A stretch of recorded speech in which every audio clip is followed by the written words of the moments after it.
بسم اللہ الرحمن الرحیم نحمدہ ونصلی ونسلم علی رسولہ الکریم اما بعد۔ اچھا جی، مشاہدات آپ کے سامنے تفصیل سے بیان ہو چکے ہیں۔ اب ان کے حوالے سے یہاں سبق نمبر 49 میں عبارت کتاب کی پڑھ رہا ہوں۔ ورابعها المشاہدات، چوتھی قسم جو ہے وہ مشاہدات کی ہے، وہی قضایا، اور ویسے قضایا یحکم فیہا بواسطۃ المشاہدتی، کہ جن میں حکم لگایا جاتا ہے مشاہدہ کے واسطے سے، والاحساس اور احساس کے واسطے سے۔ وہی تنقسم الی قسمین، اور یہ دو قسموں کی طرف تقسیم ہوتے ہیں۔ الاول، پہلی قسم، ما شوہد باحد الحواس الظاہرۃ، حواس ظاہرہ میں سے کسی ایک کے ساتھ مشاہدہ کیا جائے۔ وہی خمسن، اور وہ پانچ ہیں، الباصرۃ والسامعۃ والشامۃ والذائقۃ واللامسۃ۔ ویسمى هذا القسم بالحسیات، اور ان کا نام رکھا جاتا ہے اس قسم کا حسیات۔ اب بھائی دوسری قسم ہے ما ادرک بالمدرکات من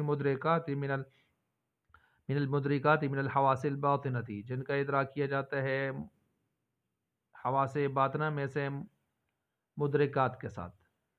التی ہی ایضا، وہ بھی اسی طرح، خمسن، پانچ ہیں، الحس المشترک، نمبر ایک حس مشترک، المدرک للصور، جو صورتیں حاصل کرتی ہے، والخیال التی، اور خیال وہ جو ہی خزانۃ اللہ، جو اسی حس مشترک کا کیا ہوتا ہے، سٹورنگ نظام ہوتا ہے، اس کا سٹورنگ نظام ہوتا ہے، اس کا خزانہ ہوتا ہے۔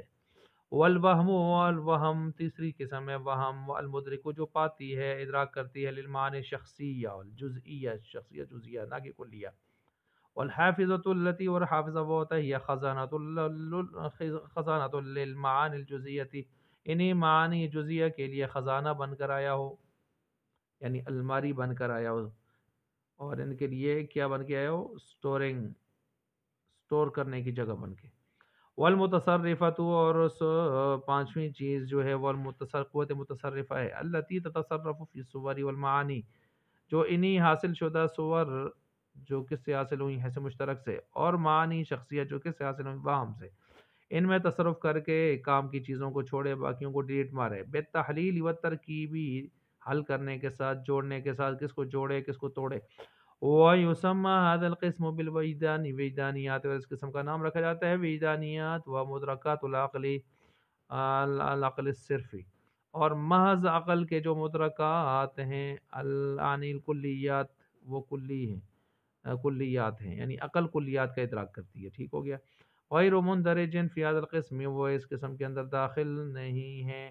مثال القسم، قسم ثانی، دوسری قسم کی مثال، کما حکمنا بان لنا جوعا، کہ ہم جیسے حکم لگائے ہیں کہ ہم بان لنا جوعا او عطشا او عطشا، کہ ہمیں بھوک لگی ہے یا ہمیں پیاس لگی ہے، تو یہ چیزیں اندر کی جو قوتیں ہیں حواس باطنہ، ان کے ذریعے سے ہم کیا کرتے ہیں، ان کا ادراک کرتے ہیں۔ آگے تجربیات۔